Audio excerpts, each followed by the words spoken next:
teruskan sesuai kemampuanmu. Kok pinter IT, ya kamu ya teruskan. Saya bangga pada kamu betul. Nah itu teruskan. Gitu. Saya tidak mau buat seperti kamu, tidak akan bisa. Apalagi saya sudah berumur ini, tidak akan bisa. Kamu semua juga punya kemampuan sendiri dari UIN juga gitu. Dikaji secara Al-Quran ketemu itu. Banyak dosen-dosen pasca itu yang melakukan sama saya ketemu. Ya. Ketemu memang diajar memang benar itu. Namanya kok kesana ya. Arusnya itu kesana. Guru-guru, dosen-dosen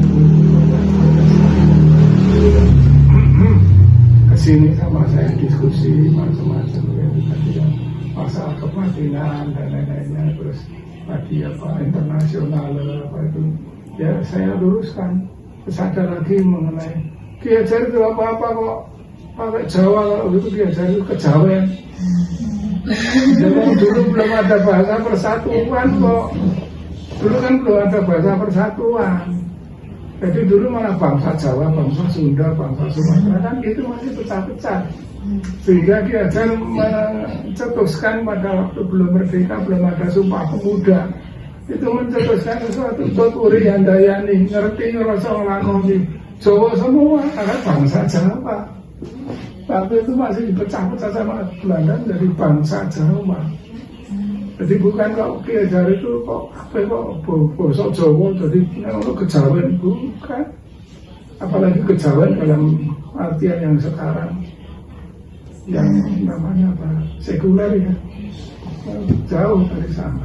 Karena diajar itu dari pondok pesantren.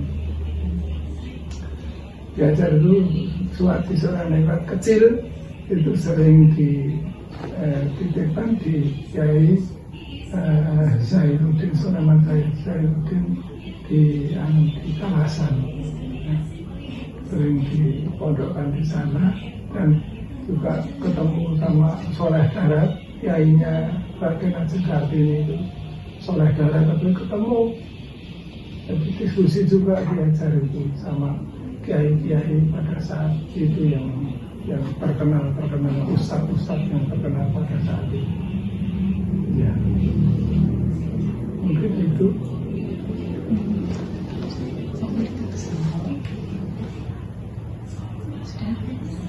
Pun bagi kita untuk mengucapkan terima kasih banyak dari kami. Sama-sama, saya juga senang. Semoga kita tetap sehat. Amin. Terus nanti kita bisa sering-sering lagi sowan ke sini. Maaf ini mengganggu waktu. Punya waktu sekarang. Saya habis batuk lama sekali kok seperti ini ya. Narasumber nasional, saya bilang bukan merdeka belajar, tapi belajar merdeka. Saya bilang gitu loh. Kok belajar merdeka ya? Merdeka belajar itu belajarnya secara merdeka, nggak terikat apa-apa, nggak ada aturan apa-apa, kita belajarnya merdeka banget, dan malah tidak terlarang. Tapi kalau saya bilang belajar merdeka, kok belajar merdeka? Ya tadi secara yuridme, secara kodrat, itu manusia itu sebetulnya kepengen merdeka. Ya, apa itu burung yang dikasih di kurungan yang nabrak-nabrak sampai berdarah pun, ya itu dia akan merdeka. Bayi itu 9 bulan di kandungan, juga sesudah 9 bulan dia kepengen merdeka, jadilah kelahiran. Pada waktu di perut itu sudah merdeka, karena ada yuridme, ada kodrat, bakat, kepengen merdeka. Begitu sudah merdeka, sama ibunya digendong, disusui, disulang, kalau bukan mandi ya dimandiin. Akhirnya tidak merdeka, tergantung mama, bapak, ibu, bunda, dan akhirnya tidak merdeka. Ya, kemudian dia sekolah, begitu sekolah, kok gitu, bu guru saya bilang enggak gitu loh, semuanya tergantung kepada guru, kita tidak merdeka. Nah sekarang seperti tadi arus reformasi pendidikan tadi, memanusiakan manusia supaya merdeka. Jadi belajar merdeka. Kamu harus menjadi kamu sendiri. Kamu harus menjadi dirimu sendiri. Kamu harus kenal dirimu sendiri. Kadang-kadang kenal dirimu aja sudah tidak kenal. Harus kenal dirimu sendiri, kemudian itu dikembangkan. Ya. Karena kenal dirimu sendiri itu yang sulit. Saya itu apa kebanggaan saya itu kebisaan saya kodrat saya takdir saya itu apa itu kan bisa dikaji betul ya. Takdir itu masing-masing sendiri-sendiri. Kalau kodrat itu keseluruhan, kodrat manusia itu ya seperti ini ya, semuanya seperti itu ya. Kalau takdir itu sudah sendiri-sendiri. Nah, kodrat itu ada yang kodrat yang mubrang itu tidak bisa diubah, lahir mati jodoh itu tidak bisa diubah. Tapi kalau takdir mu'alaq itu kan masih bisa diubah. Bodoh, miskin, ya kalau rezekinya kurang, takdirnya itu kan bisa dirubah, yaitu dengan semangat itu tadi. Jadi takdir itu macam-macam. Bukan apa takdir saya sudah ini ya sudah saya nggak bukan. Takdir itu ada yang mati, lahir, jodoh, nggak bisa dirubah. Tapi kalau yang lain bodoh, melarat, bisa dirubah. Asal punya kekuatan. Itu masing-masing itu kodrat itu nanti jadi diuraikan, di spreadingnya menjadi takdir ya. Takdirnya apa? Takdirnya laki-laki ya sudah laki-laki, nggak bisa diubah gitu. Tapi kok bodoh, nah, kamu harus pinter. Nah ini jadi takdirnya jadi pinter.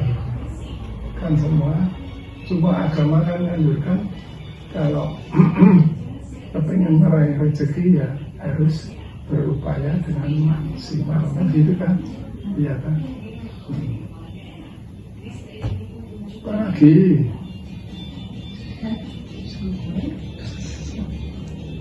Mungkin pesan-kesan dan apa ya, anjuran harapan untuk kami.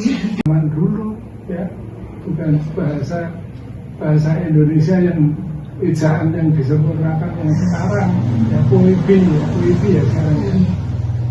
Bukan bahasa Indonesia ini bahasa Indonesia kuno sekali. Sama Bung Karno masih kuno aja. Bung Karno itu kamu sering dengar tuh bahasanya kan bahasa dulu juga tuh. Tapi itu akan gitu kan ya. Tapi kalau diajar itu lebih kuno lagi. Tapi saya kulino karena bapak ibu saya juga kuno seperti itu. Jadi saya sering menerjemahkan apa-apa yang ditulis Ki Hajar, apa-apa yang disampaikan oleh Ki Hajar melalui tulisan, itu pada nggak tahu. Cucu langsung lihat Ki Hajar sendiri sering tanya sama saya.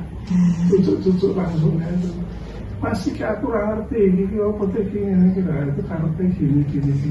Kok ada semuanya itu harus sesuai dengan kebatinan kebangsaan itu apa gitu. Karena itu ya ada kebatinan kebangsaan.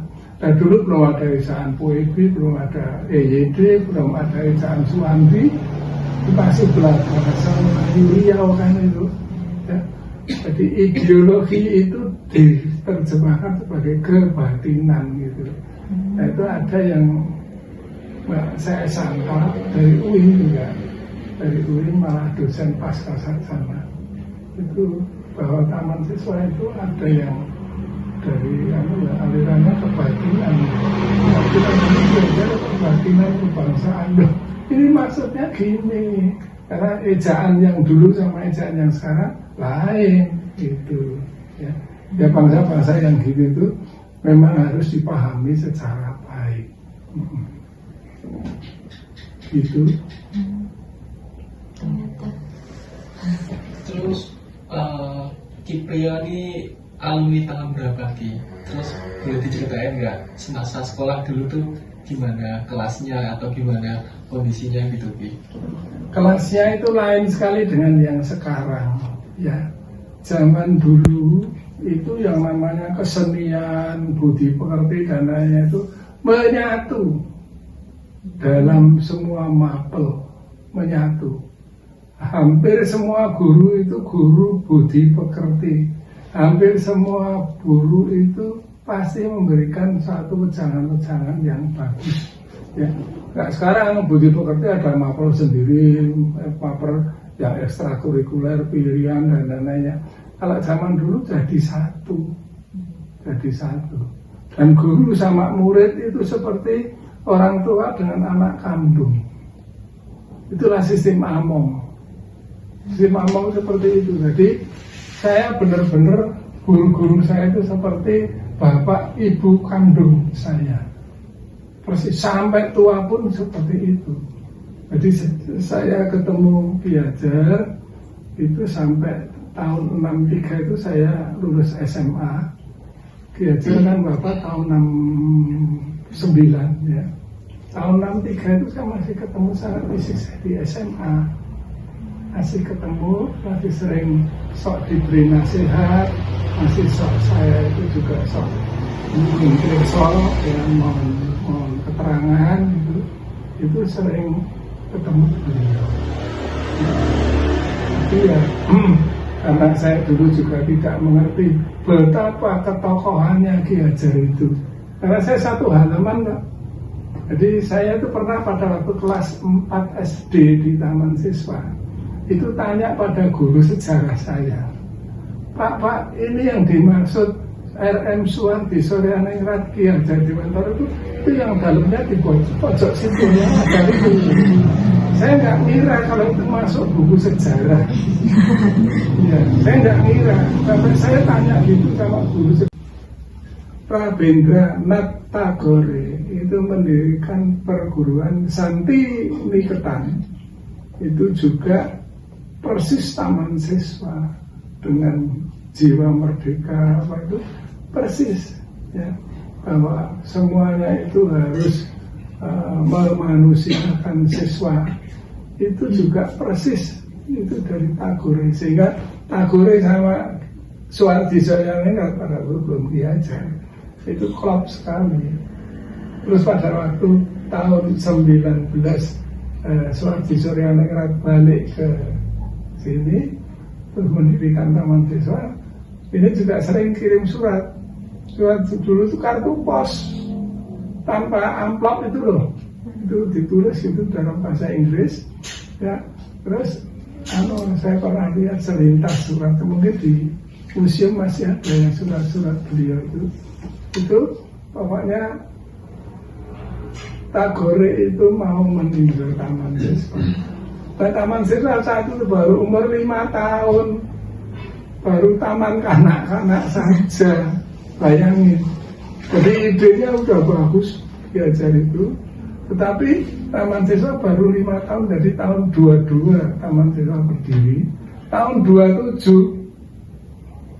itu Rabindranath Tagore, peraih Nobel pertama orang Asia ya, itu datang ke sini. Udah orang penjajahan dulu itu kan kagum sekali, apa getar apa getar ya, kok Suwardi Suryaningrat kok didatangi Tagore itu ada apa ering nih cara Jawa ering ya, ering itu terus apa ya, kok bisa gitu ya sama kita. Saya enggak kok, Tagore sampai menengok Piajar itu. Nah karena pada waktu itu baru umur 5 tahun, Taman Siswa belum punya apa-apa. Terus pinjam pendopo punyanya Pak Parlemen itu yang di luar. Itu Pak Mikadin sebelahnya itu kan dulu ada pendopo yang sekarang hancur karena gempa Bantul itu. Ya, sekarang pendoponya hancur. Kita dulu ada pendopo kecil di situ. Terus dulu zaman saat itu belum ada sewa-sewa kursi, sewa piring, sewa ini, terus catering belum ada. Terus dibantu dari Pakualaman, dibantu dari keraton, dibantu dari Mangkunegaran. Kalau yang Sunanan kok tidak. Jadi dibantu itu, karena kan tamunya tamu yang internasional begitu hebatnya toh. Jadi pada dibantu. Terus Ki Hajar juga minta bantuan pada Sultan ke-8 pada waktu itu, Hamengkubuwono ke-8, minta mau ada pertunjukan tari dari keraton gitu ya. Pertunjukan tari, akhirnya pertunjukan tari bisa, yaitu epos Ramayana sesuai dengan orang Hindu kan Ramayana kan dari sana ya, ditampilkan. Yang diutus di sana kebetulan itu yang kandung saya, R.M. Hatmodjoyo, itu yang berdua yang di atas itu ya, itu yang kemudian diutus untuk memimpin epos Ramayana itu. Waktu pertunjukannya sukses besar, sampai Tagore pun komentarnya, ini cerita dari India, tetapi di sini penampilannya lebih kreatif, lebih bagus.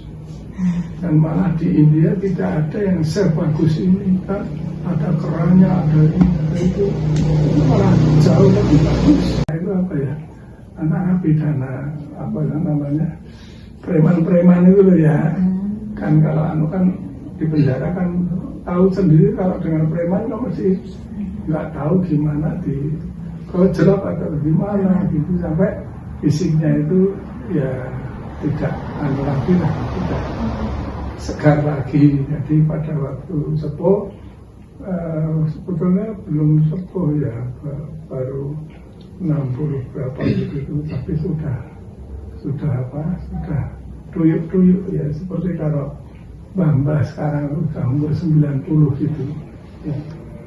Jadi karena ya sering banyak di penjara di Pekalongan, di Jogja, di Sukamiskin, itu kan di penjara-penjara terus beliau itu. Jadi seperti itu. Dulu penjara itu tidak ada, penjara politik sendiri, penjara itu tidak ada.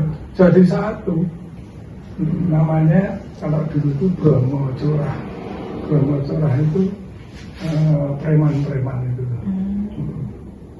Jadi Ki Hajar itu seperti itu.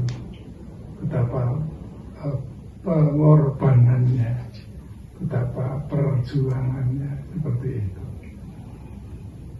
Terus apa lagi? Itu tadi pesan atau wejangan yang paling diingat. Oh, pesan ya. Pesan tuh, kalau pesan khusus pada, apalagi kepada saya yang tidak ada ya. Ya, Pak beliau itu orang yang besar seperti itu ya. Hanya pernah pada waktu beliau wafat kan tahun 59,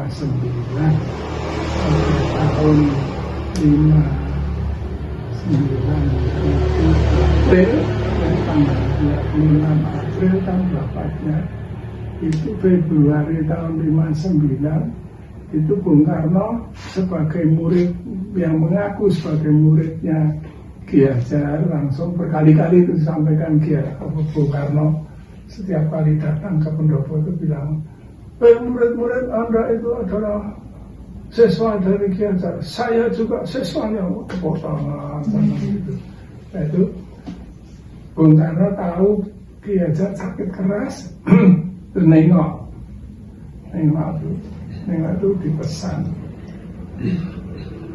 Mas Karno, kan kalau sowan gitu kita sering berkerumun gitu ya. Saya juga, cara saya agak jauh nggak begitu dengar apa itu. Nah, baru dijelaskan sama guru saya itu. Tadi ngomongnya gini, Mas Karno sekarang di Konstituante, Konstituante itu merubah Undang-Undang Dasar menjadi Undang-Undang Dasar sementara UUDS, mau diubah, mau ganti Pancasila. Waktu itu. Nah itu dianukan Ki Hajar, Mas Karno di Dewan Konstituante ada oknum-oknum yang tidak setuju Pancasila, mengubah Pancasila, Mas Karno harus tegas. Itu Februari 1969. Juli 5 Juli 1969 ada apa? Dekret Presiden kembali ke UUD 4 yang 45 yang asli dan Pancasila sebagai dasar negara, undang-undang dasar sebagai yang asli itu, gitu loh. Ya itu kalau itu saya ngerti walaupun nggak dari jauh ya. Ngomong-ngomong apa tuh di apa tuh Pak Bung Karno tadi kok anunya seperti itu, kejelasannya seperti itu. Tadi itu menjelang beliau wafat. Jadi tidak ada kok khusus sama saya juga muridnya ya, bukan muridnya yang terlalu baik gitu ya. Jadi saya juga tidak mendapat perhatian khusus dari beliau itu enggak. Jadi yang saya ketahui dan saya sampaikan, saya ya Anda semua kan peneliti ya, kemudian penulis, seperti ini juga penulis ya. Saya ini bukan penulis, bukan peneliti. Saya itu hanya punya pengalaman lebih. Karena menurut saya sudah lebih dari 10 minggu ya. Jadi menurut saya itu sudah 81. Jadi saya ketemu dengan Ki Hajar pada waktu masih aktif ya, pada waktu masih sehat ya. Jadi apa-apa yang beliau itu sampaikan, saya dengan mata telinga sendiri mendengar. Bahkan bapak ibu saya itu dijodohkan ya. Ibu saya itu muridnya bapak saya, dijodohkan. Ibu saya itu orang keraton ya, itu eyangnya di situ. Eyangnya itu yang Hamengkubuwono ke-6 itu begitu bapak saya itu mau melamar, takut terus sambat sama Ki Hajar itu ya. Terus ada Ki Prono itu pembantunya Ki Hajar, udah sana itu ditembungke gitu kan, ditembungke. Jadilah saya lahir saya ini. Jadi saya itu asli dari Taman Siswa. Kok saya tahu gitu? Yang cerita apa? Yang cerita Ki Hajar sendiri. Bapak ibumu itu dulu saya yang jodohkan gini. Yang cerita Ki Hajar sendiri pada waktu saya hampir jatuh dari pohon ya. Saya di pojok pendopo itu saya menggeh gitu. Kok ada orang sarungan di pojok itu, ngapain? Digigit tokek itu. Loh, bapak ibumu itu ya karena tokek gitu. Ibumu digigit tokek, dibalik sama sapu tangan bapakmu gitu. Romantis sekali ya. Itu jadi terus saya cocokan sama ibu, Bu katanya yang Hajar kok gini. Waduh, yang Hajar kok membuka wadi gitu ya, membuka rahasia gitu ya. Jadi saya tahunya malah dari situ. Bapak ibu saya nggak pernah cerita. Jadi hal-hal seperti itu saya alami sendiri gitu. Tapi waktu saya sekolah, Ki Hajar itu sudah sepuh, sudah tidak ngajar di kelas. Jadi hanya saya sering dikasih nasihat langsung gitu ya. Tapi tak pernah ngajar di kelas itu, saya muridnya langsung itu enggak. Itu ceritanya seperti itu. Gitu. Apalagi untuk kalau ini pemantik, kalau ada yang mau tanya-tanya, ya saya lebih terarah sesuai dengan kebutuhan Anda.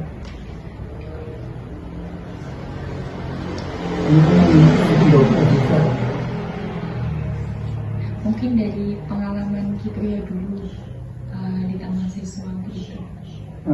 Pengalaman. Dan juga waktu bertemu dengan pengalaman dan memori dengan Ki Hajar atau ya, gitu. Ki Hajar itu orangnya arif sekali ya. Kalau dengan anak-anak yang nakal ya sepertinya Ki-Hajar itu galak gitu ya. Karena saya dulu nakal, seperti yang ngajar itu kan galak. Supaya lari-lari sana lari sini aja tidak boleh terus. Jangan gitu ya. Ditertibkan doanya. Tapi saya pada waktu itu merasa seperti itu. Tapi kalau sudah memberi nasihat, memberi cerita, itu enak sekali didengar. Ya, dengan bahasa. Jadi karena yang diutus itu yang saya, terus yang ngajar pertama kali ya yang saya di sana. Nah, yang saya melihat di kota Mahasiswa api banget. Kok gini? Ya wis anakku tak konek sekolah di sana. Itulah ibu saya sekolah di Taman Siswa. Itulah kemudian ibu saya dapat guru bapak saya itu di Taman Siswa. Gitu. Jadi karena Tagore itu yang saya dan keluarganya mengajar di Taman Siswa ketemu bapak saya. Jadi saya asli produk Taman Siswa itu. Ceritanya seperti itu. Itu mungkin. Kalau selama Kipryo ketemu dengan Ki-Hajar, kemudian sampai saat ini di pandangan Kipryo itu Ki-Hajar itu seperti apa, atau yang paling berkesan dari Ki-Hajar itu bagaimana di mata Kipryo? Apa ya? Ya seperti itu, budayawan. Ya tapi sadarnya sesudah saya tua ini ya. Kalau dulu kan nggak sadar betul ya. Seperti Ki-Hajar itu kan cerita berkali-kali bahwa 4 kali aja lebih. Saya dibuang ke Belanda itu nggak punya uang banyak. Sampai Nyi Hajar itu cari uang dengan ngajar. Karena subsidi dari pemerintah kolonial hanya untuk Suwardi Suryaningrat seorang. Padahal pada waktu itu Nyonya Suwardi sudah punya 2 anak.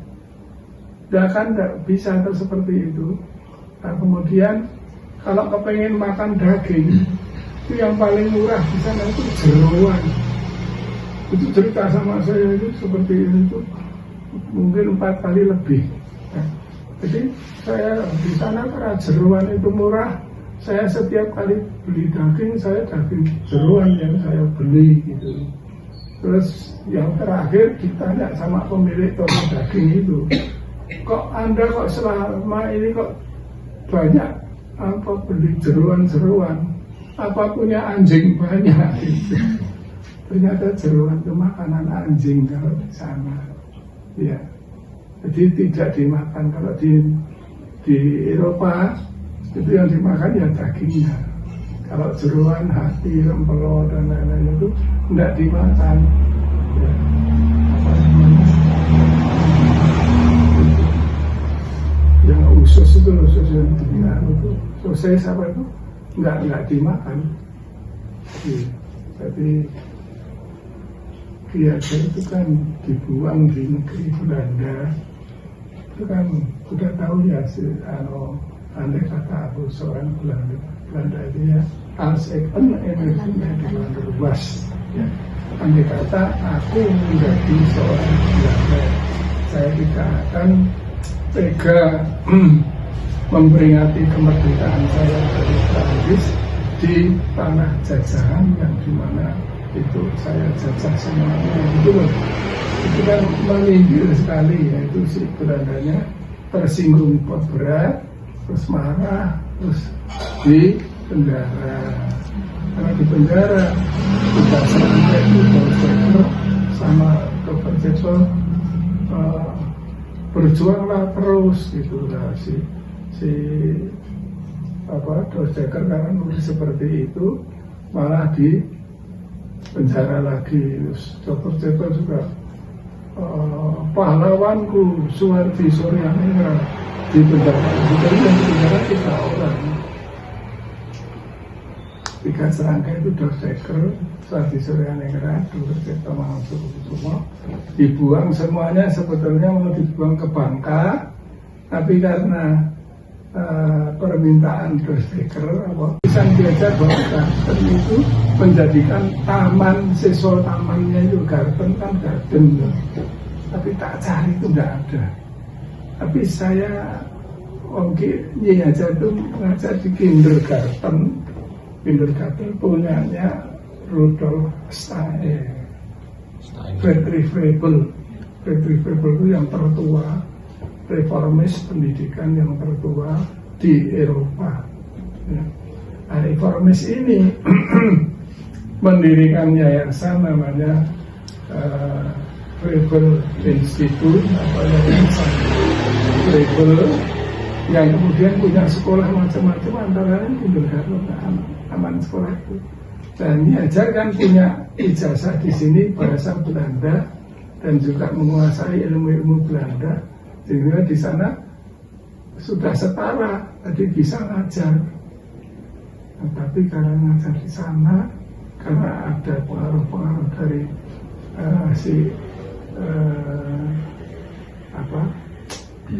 Froebel itu, sehingga malah diajar malah kemudian loh, ini reformasi pendidikan di Eropa yang dipelopori oleh Alfred Froebel ini, ternyata Friedrich Froebel ini ternyata berisi pendidikan jiwa merdeka. Ini kan lebih baik kalau ini diajarkan di tanah jajan gitu loh, ya. Terus Ki Hajar juga ikut belajar. Oh, kalau itu reformasi pendidikan di sini bagus sekali.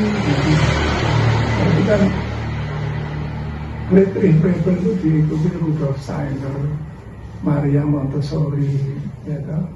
Kemudian Dalrose, ada Dalton, banyak sekali yang termasuk Rabindranath Tagore itu. Tagore walaupun dia belajar di London, tapi ini kan terus menjadi reformasi pendidikan Eropa yang kemudian menjadi reformasi pendidikan dunia. Apa inti dari reformasi ini? Yang dulunya itu pengertian itu harus mutlak dari guru, pada sistem itu dibalik oleh Friedrich Froebel menjadi bottom-up sistem, yaitu memanusiakan si anak. Nah, Ki Hajar, kok podo karo nang pawalaman Tuturi Handayani gitu. Tuturi Handayani kan si anak ini bakatnya seperti apa? Nah, ini dimanusiakan sebagai manusia gitu loh. Nah, ini namanya bottom-up system, atau orang menamakan emik atau fonemik. Emik, nah, ini emik itu dari bawah ke atas. Jadi orang itu kalau mau mendidik, melihat si anak didiknya ini maunya apa, kepinginnya apa. Karena masing-masing seperti Rudolf Steiner bilang, masing-masing anak itu sudah ada garis kodratnya masing-masing. Bukan garis kodrat ya, bukan ramalan itu ya. Itu sudah ada Rudolf Steiner bilang euritme bacanya euritme. Nah, euritme itu harus dikembangkan kalau kepengen anak itu berkembang secara maksimal. Kok ini serangannya utak-utik nenggon HP, nenggon tablet gitu, ya dikembangkan, akhirnya jadilah dia ya ngerti tahu hasil karyanya dia kan bagus-bagus. Saya selintas baca, saya foto tulisan itu nggak buku-buku ya dari benua Eropa, benua ini dari sisi saya juga baca selintas, bagus sekali. Ya itu zaman dulu. Dan saya habis ketika mulai itu saya terima saya berubah Indonesia, saya menjadi kawan Bank Indonesia. Itu ceritanya seperti itu. Tapi dimanapun, karena saya itu sejak kecil di taman desa, ya saya berusaha jadi orang taman desa. Seperti Pak Tiasno itu orang militer ya, orang militer, bapaknya aja pilih sebuah taman siswa. Tapi Bu Tiasno itu dulu sebelum masuk taman siswa nggak ngerti, ini jenderal kok halus banget gitu. Nggak tahunya itu orang taman siswa tahu. Aku pertama kali kita angkat sebagai ketua taman siswa itu Bu Tiasno komentarnya, oh gini toh makanya kok suami saya itu jenderal kok halusnya kayak ngono ya, karena anunya itu elit kekeluargaan ya, kekeluargaan itu guru-guru itu tidak bisa ceritakan jadi seperti bapak ibu kandungnya sendiri itu, sampai mereka itu tahu hobi saya, mereka itu tahu kelemahan saya sok sakit apa gitu, guru-gurunya itu udah ngerti semua. Karena mengerti secara individu, memanusiakan manusia, gitu, memanusiakan siswa-siswanya sendiri. Itu mungkin gitu. Cerita dulu tuh, kalau saya cerita dulu nanti, kamu itu kan, nggak terkendali. Apa yang dibutuhkan? Apa tanya apa?